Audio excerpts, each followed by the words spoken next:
What are you looking for in your next automobile? Design, luxury, performance. What about something with lower emissions that's better for the environment? Faster, sleeker, and greener. Meet today's new breed of electric car.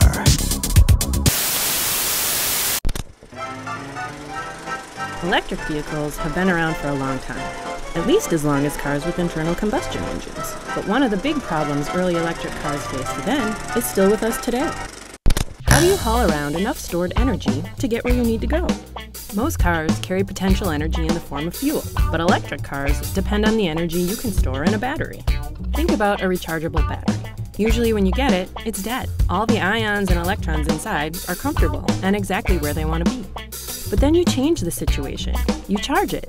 Electricity makes the lithium ions move from one part of the battery to another by changing which material the lithium wants to hang out with.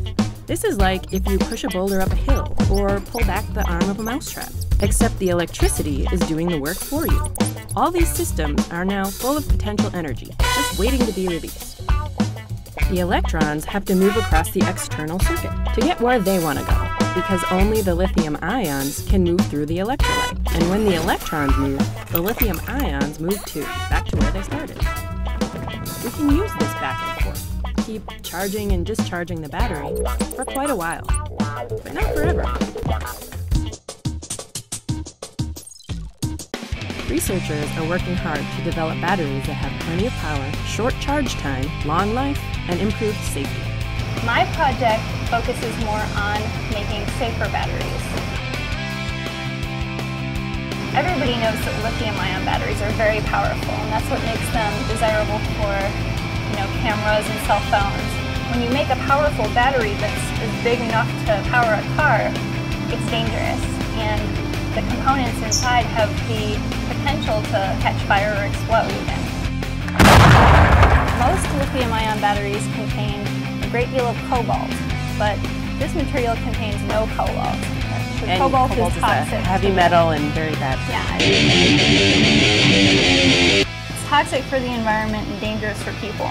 So that's what you working on those different kinds of materials that go into the batteries? Exactly. Okay. Exactly.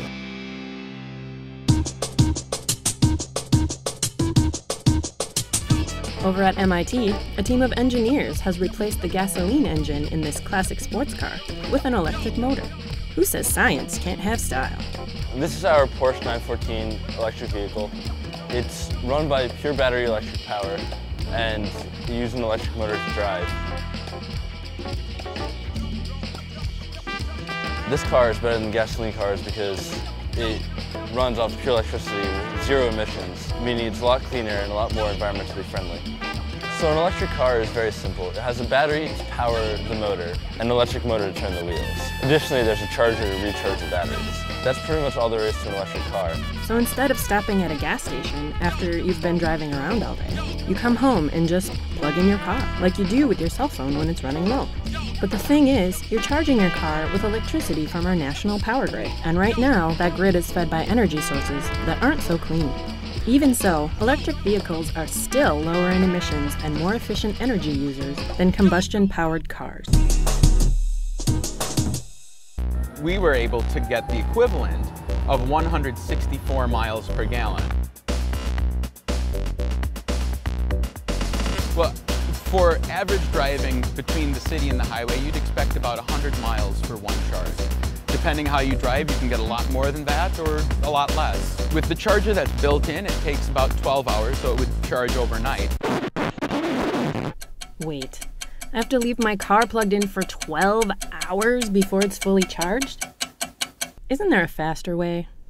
We're currently exploring rapid recharge as an option as opposed to charging overnight. The idea being that you can charge your car overnight like any other electric car, but also charge it in 10 minutes if you need to go on a long distance trip. Go home after driving around 50 miles, charge the car the rest of the way, and drive the next day. But if you need to go on a long distance trip, say from New York to Boston, you can drive 200 miles, stop for 10 minutes and recharge and continue on your way.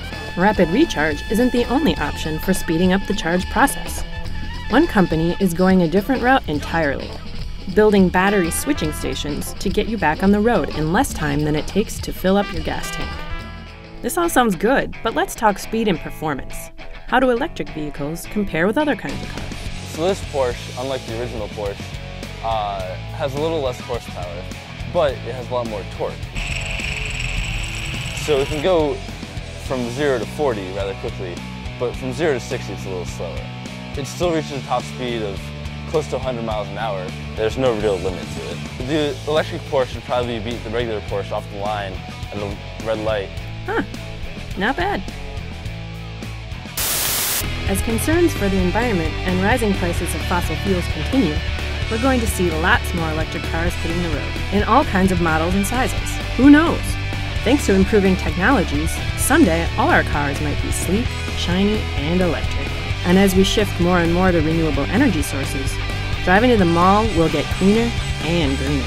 Because you shouldn't have to compromise your conscience for cool.